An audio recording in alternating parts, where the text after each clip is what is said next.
श्री शालिग्राम भगवान की जय। ओम नमो भगवते वासुदेवाय नमः। प्रिय भक्तगणों, आज पौष माह शुक्ल पक्ष की द्वादशी तिथि है और आज पुत्रदा एकादशी व्रत का पारण है। हमारे धर्म शास्त्रों और पुराणों में साफ तौर पर कहा गया है कि जो व्यक्ति एकादशी व्रत का पालन करते हैं या उसके कथा का श्रवण करते हैं, उन्हें द्वादशी के दिन भगवान विष्णु का ध्यान करते हुए उनकी भक्तिमय लीलाओं को अवश्य ही सुनना चाहिए। इससे व्यक्ति को आरोग्य, पुत्र और धन संपत्ति की प्राप्ति होती है। भक्त को मन चाहे फल की प्राप्ति होती है। जितना महत्वपूर्ण एकादशी का व्रत और कथा होता है, उतना ही महत्वपूर्ण द्वादशी के दिन तुलसी माता की कथा और श्री शालिग्राम भगवान की लीलाओं को श्रवण करना होता है। तो प्रिय भक्तों, लक्ष्मी नारायण भगवान के चरणों का ध्यान करते हुए बड़े ही प्रसन्नचित मन से कथा का श्रवण करें और साथ ही कमेंट में ये जरूर बताइएगा वह कौन सी एकमात्र नदी है जिसमें भगवान शालिग्राम का पत्थर पाया जाता है। यदि आपको उत्तर पता है तो कमेंट में अवश्य लिखें। तो आइए भक्तगणों, कथा का श्रवण करते हैं। द्वादशी पारण कथा के अनुसार एक बुढ़िया माई थी। वे श्री शालिग्राम जी की सेवा किया करती थीं। एक बार वे कार्तिक मास में पुष्कर स्नान का विचार करके पड़ोसी से बोली कि मैं पुष्कर जा रही हूँ, तुम मेरे शालिग्राम जी की सेवा करना, उनकी देखभाल करना। पड़ोसिन बोली, मुझे सेवा करनी तो आती ही नहीं, बताओ कैसे करते हैं सेवा। बूढ़ी माई बोली, सवेरे इनको उठाना, गंगा से लोटा भरकर पानी लाना, आते समय बगीचे से पुष्प तुलसी का पत्ता लाना, भगवान को जल व कच्चे दूध से नहलाना, चंदन लगाकर पुष्प तुलसी चढ़ाना, दूध का भोग लगाना, दोपहर को रसोई में जो भी बने उसका भोग लगाना, शाम को दिया जलाना, ऐसे ही सेवा पूजा करना। यह कहकर वह चली गई। पड़ोसन ने बुढ़िया माई के कहे अनुसार बड़ी विधि विधान से भगवान की सेवा पूजा करने लगी और भगवान को थाली में भोजन परोस कर उन्हें खिलाने लगी। लेकिन भगवान ने तो खाना खाया ही नहीं, दूध को भी नहीं पिया। यह देखकर उस पड़ोसन को बहुत ही चिंता होने लगी। वह बोली, भगवान, आपकी मालकिन आएगी तो कहेगी मेरे भगवान को दुबला पतला कर दिया। हे भगवान, आप नहीं खाएंगे तो दुबले पतले हो जाएंगे। अभी 1 महीना है, आप खाना खा लो तो मैं भी खाना खा लूँगी। भोले भक्त की भक्ति देखिए। भगवान खाना नहीं खाते तो वो भी खाना नहीं खाती और भूखी ही बैठी रही। भगवान ने सोचा अब तो दर्शन देने ही पड़ेंगे। अब भगवान क्या करते हैं कि छोटा सा मोर मुकुट पीतांबरधारी रूप लेकर पाटे पर बैठ गए। झट से दूध का लोटा उठाया और गटक गए। झट से थाली उठाई और सारा खाना चट कर गए। यह देखकर वह महिला बहुत ही प्रसन्न हुई। ऐसे ही एक दिन भगवान ने कहा कि देखो, मैं रोज तुम्हारे घर खाना खाता हूँ लेकिन कोई काम नहीं करता। आज मैं तुम्हारी गैया चरा कर लाऊं। तो पड़ोसिन बोली, भगवान थोड़े दिन तो रहेंगे, क्यों जाते हो। लेकिन फिर भी भगवान नहीं माने। हाथ में सोने की लाठी, कंधे पर हीरे मोती का पीतांबर डाल करके गाय चराने चल दिए। अब देखिए, महीना बीत गया। बुढ़िया माई घर आई। स्नान ध्यान से निवृत्त होकर सोचा कि शालिग्राम जी को अपने भगवान को लेकर आऊं। वह पड़ोसन के घर गई और बोली, बहन, शालिग्राम जी को लाओ, मुझे दे दो, मैं अपने घर पर इन्हें विराजमान कर देती हूँ। पड़ोसन बोली, देखो बहन, शालिग्राम जी शाम को आएंगे, तब ले लेना। बुढ़िया माई शालिग्राम के लिए जिद करने लगी और झगड़ा हो गया। लोग इकट्ठे हो गए। पड़ोसन और बुढ़िया को समझाने लगे। बुढ़िया धरना देकर बैठ गई। शाम हुआ और भगवान जी गैया चराकर उस पड़ोसन के घर आ गए और उसी जगह शालिग्राम जी बनकर बैठ गए। पड़ोसन बोली कि ले लो, तुम्हारे शालिग्राम जी आ गए। बुढ़िया माई ने कहा कि अरे, ये कहाँ गए थे, मैं तो विश्वास नहीं करती कि शालिग्राम जी कहीं जा भी सकते हैं। पड़ोसन ने कहा, हे शालिग्राम जी, क्यों परीक्षा लेते हो। जो दर्शन आपने मुझे दिया है वही अपने इस बुढ़िया माई को दीजिए। अब क्या था, भगवान उस पड़ोसन के बातों से रीझ गए और पीतांबरधारी मोर मुकुटधारी श्याम सलोना गोल मटोल बालक के रूप में आकर बैठ गए। भगवान के हाथ में सोने की बांसुरी, सोने की लाठी देखकर बुढ़िया माई निहाल हो गई। हे भगवान, जैसे आपने उस भोले भक्त को दर्शन दिया वैसे सबको देना। श्री शालिग्राम भगवान की जय, तुलसा माते की जय। ओम नमो भगवते वासुदेवाय नमः। तो प्रिय भक्तों, आइए श्रवण करते हैं विष्णु भक्त राजा अम्बरीश की कथा। पौराणिक कथा के अनुसार राजा अम्बरीश भगवान विष्णु के परम भक्त इक्ष्वाकु वंश के परम वीर राजा थे। वह भगीरथ के पर पौत्र थे। राजा अम्बरीश ने एक बार अपनी पत्नी के साथ श्री कृष्ण जी को प्रसन्न करने के लिए वर्ष की सभी एकादशियों के व्रत का नियम किया। वर्ष पूरा होने पर पारण के दिन उन्होंने धूमधाम से भगवान की पूजा की, ब्राह्मणों को गोदान दिया। यह सब करके जब वे पारण करने जा रहे थे तभी महर्षि दुर्वासा शिष्यों सहित पधारे। राजा ने उनका सत्कार किया और उनसे भोजन करने की प्रार्थना की। दुर्वासा जी ने राजा की प्रार्थना स्वीकार कर ली और स्नान करने यमुना तट पर चले गए। द्वादशी में केवल एक घड़ी शेष थी। द्वादशी केवल कुछ ही क्षणों के लिए थी, तो राजा को जल्दी से जल्दी पारण करना था। द्वादशी में पारण न करने से व्रत भंग होता है। उधर दुर्वासा जी कब आएंगे यह पता नहीं था। अतिथि से पहले भोजन करना अनुचित था। ब्राह्मणों से विचार विमर्श करके राजा ने भगवान के चरण को धोकर उसके जल को ही ग्रहण कर लिया और ऋषि की प्रतीक्षा करने लगे। महर्षि दुर्वासा ने स्नान करके लौटते ही तपोबल से राजा के पारण करने की बात जान ली। वे अत्यधिक क्रोधित हुए कि मेरे भोजन के पहले इसने क्यों पारण किया? मेरे भोजन करने के पूर्व ही तुमने जल का ग्रहण किया है, इसीलिए मैं तुम्हें दंड अवश्य दूंगा। उन्होंने मस्तक से एक जटा उखाड़ ली और उसे जोर से पृथ्वी पर पटक दिया, जिससे कालअग्नि के समान कृत्या नाम की भयानक राक्षसी निकली। वह राक्षसी तलवार लेकर राजा को मारने दौड़ी। अम्बरीश को तो कृत्या भी भगवान ही दिखाई दी थी, परंतु भगवान का सुदर्शन चक्र तो भगवान की आज्ञा से पहले से ही राजा की रक्षा में नियुक्त था। उसने पलक मारते ही कृत्या को भस्म कर दिया और दुर्वासा को भी दंड देने के लिए उनकी ओर दौड़ा। अपनी कृत्या को इस प्रकार नष्ट होते और ज्वाला में विकराल चक्र को अपनी ओर आते देखकर दुर्वासा प्राण लेकर भागे। वे 10 दिशाओं में, पर्वतों की गुफाओं में, समुद्रों में जहां तहां छिपने को गए। चक्र वहीं वहीं उनका पीछा करता गया। आकाश पाताल में सब कहीं वे गए। इंद्र आदि लोकपाल तो उन्हें क्या शरण देते। स्वयं ब्रह्मा जी और शंकर जी ने भी आश्रय नहीं दिया। दया करके शिव जी ने उनको भगवान के ही पास जाने को कहा। अंत में वे बैकुंठ गए। भगवान विष्णु के चरण में गिर पड़े। दुर्वासा ने कहा, प्रभु, आपका नाम लेने से नारकी जीवन नरक से छूट जाते हैं, अतः आप मेरी रक्षा करें प्रभु। मैंने आपके प्रभाव को न जानकर आपके भक्त का अपराध किया, इसलिए आप मुझे क्षमा करें।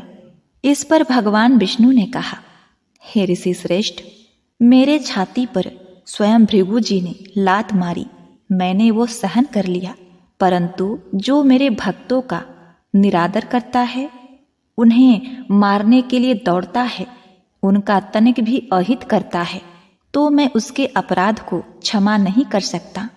भगवान विष्णु ने कहा, महर्षि, मैं स्वतंत्र नहीं हूँ, मैं तो भक्तों के पराधीन हूँ। साधु भक्तों ने मेरे हृदय को जीत लिया है। साधु जन मेरे हृदय हैं और मैं उनका हृदय हूँ। मुझे छोड़कर वे और कुछ नहीं जानता।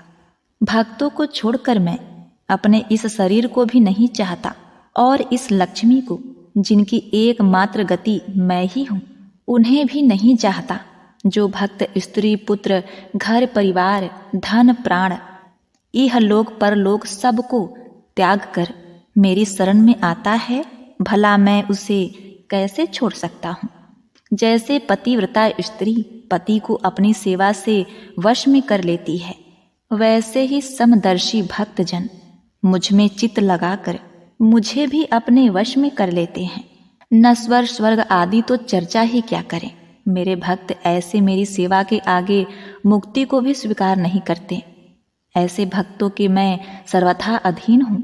एतएव ऋषिवर, आप उस महाभाग उस राजा के पास जाइए, वही आपको क्षमा करेगा और शांति देगा। प्रिय भक्तों, इधर राजा अम्बरीश बहुत ही चिंतित थे। उन्हें लगता था कि मेरे ही कारण दुर्वासा जी को मृत्यु भय से ग्रस्त होकर भूखे ही भागना पड़ा। ऐसी अवस्था में मेरे लिए भोजन करना कदापि उचित नहीं है। अतः वे केवल जल पीकर ऋषि के लौटने की पूरे 1 वर्ष तक प्रतीक्षा करते रहे।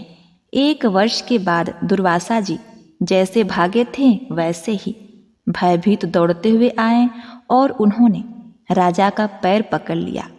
ब्राह्मण के द्वारा पैर पकड़े जाने से राजा को बड़ा ही संकोच हुआ। उन्होंने स्तुति करके सुदर्शन को शांत किया। महर्षि दुर्वासा मृत्यु के भय से छूटे। सुदर्शन का अत्यंत ताप जो उन्हें जला रहा था शांत हुआ और दुर्वासा ऋषि प्रसन्न होकर कहने लगे, आज मैंने भगवान के दासों का महत्व देखा। राजन, मैंने तुम्हारा इतना अपराध किया था, पर तुम मेरा कल्याण ही चाहते हो। जिन प्रभु का नाम लेने से ही जीव समस्त पापों से छूट जाता है, उन तीर्थपाद श्री हरि के भक्तों के लिए कुछ भी कार्य शेष नहीं रह जाता। राजन, तुम बड़े दयालु हो। मेरा अपराध न देखकर तुमने मेरी प्राण की रक्षा की है। प्रिय भक्तों, राजा अम्बरीश के मन में ऋषि के वाक्यों से कोई अभिमान नहीं आया। उन्होंने उनको भगवान की कृपा समझा। महर्षि के चरणों में प्रणाम करके बड़े आदर से राजा ने उन्हें भोजन कराया। उनके भोजन करके चले जाने पर 1 वर्ष पश्चात उन्होंने वह पवित्र अन्न प्रसाद के रूप में लिया। बहुत काल तक परमात्मा में मन लगाकर प्रजा पालन करने के पश्चात राजा अम्बरीश ने अपने पुत्र को राज सौंप दिया और भगवान वसुदेव में मन लगाकर वन में चले गए। वहाँ भजन तथा तप करते हुए उन्होंने भगवान को प्राप्त किया और अंतिम समय में विष्णु धाम को गए।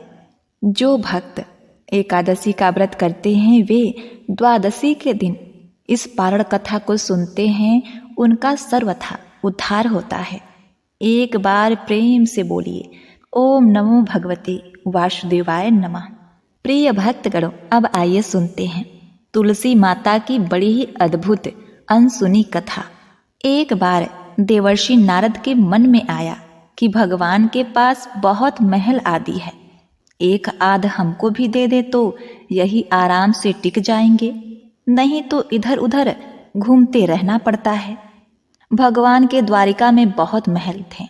नारद जी ने भगवान से कहा, भगवान आपके बहुत महल हैं, एक हमको भी दे दो तो हम भी आराम से रहें। आपके यहाँ खाने पीने का इंतजाम अच्छा ही है। भगवान ने सोचा, यह मेरा भक्त है, विरक्त सन्यासी है, अगर यह कहीं राजसी ठाट बाट में रहने लगा तो थोड़े दिन में ही इसकी सारी विरक्ति भक्ति निकल जाएगी। हम अगर सीधा ना कहेंगे तो यह बुरा मान जाएगा, लड़ाई झगड़ा करेगा कि इतने महल हैं और एक महल नहीं दे रहे हैं। भगवान ने चतुराई से काम लिया। नारद जी से कहा, जाकर देख लें, जिस मकान में जगह खाली मिले वहीं आप रह लीजिएगा। नारद जी वहां से चले। सब जगह नारद जी घूम आए, लेकिन कहीं एक कमरा भी खाली नहीं मिला, सब भरे हुए थे। आकर भगवान से कहा, हे भगवान, वहां कोई जगह खाली नहीं मिला। भगवान ने कहा, फिर क्या करूं? होता तो आपको दे देता।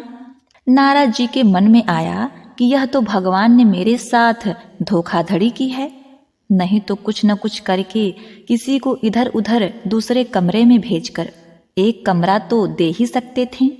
इन्होंने मेरे साथ धोखा किया है तो मैं भी इन्हें मजा चखाकर छोड़ूंगा। प्रिय भक्तों, यह तो भगवान की लीला थी।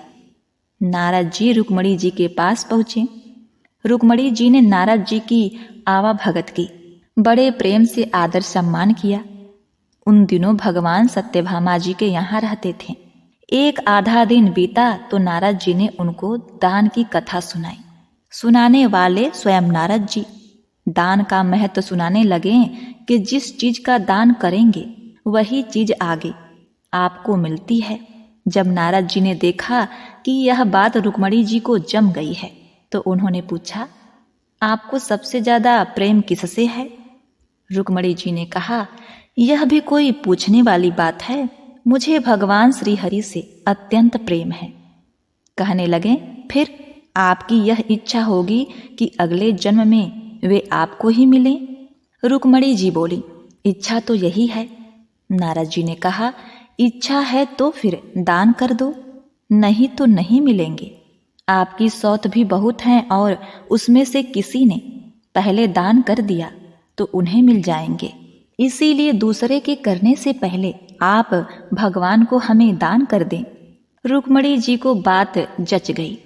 उन्होंने सोचा कि जब जन्म जन्म में भगवान मिलेंगे तो दान तो कर देना चाहिए। रुक्मणी से नारद जी ने संकल्प करा लिया। अब क्या था, नारद जी का काम बन गया। वह सीधे सत्यभामा जी के महल पहुंच गए और भगवान से कहा, हे भगवान, उठिए और चलिए मेरे साथ। भगवान ने कहा, कहाँ चलना है, क्या बात हुई? नारद जी ने कहा, बात कुछ नहीं, आपको मैंने दान में लिया है। आपने एक कोठरी भी मुझे नहीं दी तो मैं आपको ही सन्यासी बनाकर पेड़ के नीचे सुलाऊंगा। भगवान ने कहा, रुक्मणी ने दान दिया है तो ठीक है, वह पटरानी है, उससे मिल तो आए।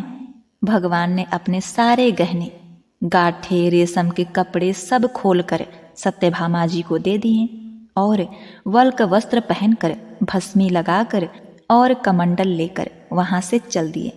उन्हें देखते ही रुक्मणी जी के होश उड़ गए। पूछा, क्या हुआ भगवान? भगवान ने कहा, पता नहीं, नारद कहते हैं कि आपने मुझे दान में दे दिया है। रुक्मणी ने कहा, लेकिन वे कपड़े गहने कहाँ गए? उत्तम केसर को छोड़कर यह भस्मी क्यों लगा ली? भगवान ने कहा, जब दान दे दिया तो मैं उनका हो गया, इसीलिए अब वे मुझे सन्यासी बनाएंगे। रुक्मणी जी ने कहा, मैंने इसलिए थोड़े ही दिया था कि ये ले जाएं। भगवान ने कहा, तब किस लिए दिया था आपने हमें दान में? दान तो इसीलिए दिया जाता है ना कि उसको अपने साथ ले जाए। अब रुक्मणी जी को होश आया कि यह तो गड़बड़ मामला हो गया। रुक्मणी जी ने कहा, नारद जी, यह आपने मेरे से पहले नहीं कहा था। अगले जन्म में मिलेंगे तो मिलेंगे, अब तो हाथ से ही खो रहे हैं। नारद जी ने कहा, अब जो हो गया सो हो गया, अब मैं इन्हें ले जाऊंगा। रुक्मणी जी बहुत ही रोने लगी। तब तक हल्ला गुला मचा और सब रानियां वहां इकट्ठी हो गईं। सत्यभामा, जामवंती सब समझदार थीं। उन्होंने कहा, भगवान, एक रुक्मणी के पति थोड़े ही हैं, इसीलिए रुक्मणी को सर्वथा दान का अधिकार नहीं हो सकता। हम लोगों का भी अधिकार है। नारद जी ने सोचा, यह तो घपला हो गया। कहने लगे, क्या भगवान के टुकड़े करोगे? नारद जी ने विचार किया कि अपने को तो महल ही चाहिए था और यह दे नहीं रहे थे। अब मौका ठीक है, समझौते पर बात आ रही है। नारद जी ने कहा, भगवान का जितना वजन है उतने का तुला दान करने से दान मान लिया जाता है। तुला दान से देह का दान माना जाता है, इसीलिए भगवान के वजन का सोना, हीरा पन्ना दे दो। इस पर सब रानियां राजी हो गईं। बाकी तो सब राजी हो गए, लेकिन भगवान ने सोचा कि यह फिर मोह में पड़ रहा है। भगवान तराजू के एक पलड़े के अंदर बैठ गए। दूसरे पलड़े में सारे गहने, हीरे पन्ने रखे जाने लगे। लेकिन जो अपने मुख में पूरे ब्रह्मांड को लेकर बैठे हैं, क्या द्वारिका के पूरे धन से उनका बराबरी किया जा सकता है? सारा का सारा धन दूसरे पलड़े पर रख दिया, लेकिन जिस पलड़े पर भगवान बैठे थे वह वैसे का वैसा ही नीचे लगा रहा। ऊपर नहीं हुआ। नारद जी ने कहा, देख लो, तुला तो बराबर हो ही नहीं रहा है, अब मैं भगवान को ले जाऊंगा। सब कहने लगे, अरे कोई उपाय बताइए नारद जी। नारद जी ने कहा, और कोई उपाय नहीं है। अन्य सब लोगों ने अपने हीरे पन्ने लाकर लाद दिए, लेकिन उससे क्या होना था, वे तो त्रिलोकी का भार लेकर बैठे थे। उधर औरतें सब चीख चिल्ला रही थी। नारद जी प्रसन्नता के मारे इधर उधर टहल रहे थे कि आज मेरे भगवान मेरे साथ चलेंगे। भगवान ने धीरे से रुक्मणी को बुलाया। रुक्मणी ने कहा, भगवान कुछ उपाय निकालिए, आप इतना भार लेकर बैठ गए, हम लोगों का क्या हाल होगा। भगवान ने कहा, ये सब हीरे पन्ने निकाल दो, सारे सोने सारे गहने उतार दो, यह सब निकाल कर तुलसी का एक पत्ता और सोने का एक छोटा सा टुकड़ा रख दो, तो तुम लोगों का काम हो जाएगा। रुक्मणी जी के कहने पर सारा सामान हटाया गया। सारा सामान हटा दिया गया और एक छोटे से सोने के पत्ते पर तुलसी का पत्ता रखा गया, तो भगवान के वजन के बराबर हो गया। सबने नारद जी से कहा, अब ले जाइए तुलादान। नारद जी ने खूब हिला डुला कर देखा, कहीं कोई ठड्डी तो नहीं मार रहा। नारद जी ने कहा, हे भगवान, मेरे साथ फिर धोखा हो गया। यह पत्ता लेकर मैं क्या करूंगा, यह आप अच्छा नहीं कर रहे हैं। केवल घर वालियों की बात सुनते हैं, मेरी तरफ तो देखो। भगवान ने कहा, आपकी तरफ क्या देखूं नारद जी, आप तो सारे संसार के रूप को समझकर फिर मोह के रास्ते जाना चाह रहे हैं, तो आपकी क्या सुनूं। तब नारद जी ने समझ लिया कि भगवान ने जो किया सो ठीक किया। जो तुलसी का एक पत्ता आपके बराबर है, वह तुलसी महान है। जिस तुलसी को चढ़ाने से आप अति प्रसन्न होते हैं, उस तुलसी का गुणगान करने वाले, उस कथा को सुनने वाले भगवान विष्णु के प्रिय होते हैं। वे निश्चित ही देवतुल्य होते हैं। हे भगवान, आपको कोटि कोटि प्रणाम। मैंने आज तुलसी के एक पत्ते के महत्व को भी समझा, मेरे भूल को आप क्षमा करिए। भगवान बड़े प्रसन्न होकर तराजू से उठे और नारद जी को छाती से लगाया और कहा, हे नारद, तुम्हारे मुक्ति तो निश्चित है। एक बार प्रेम से बोलिए, जय श्री कृष्ण।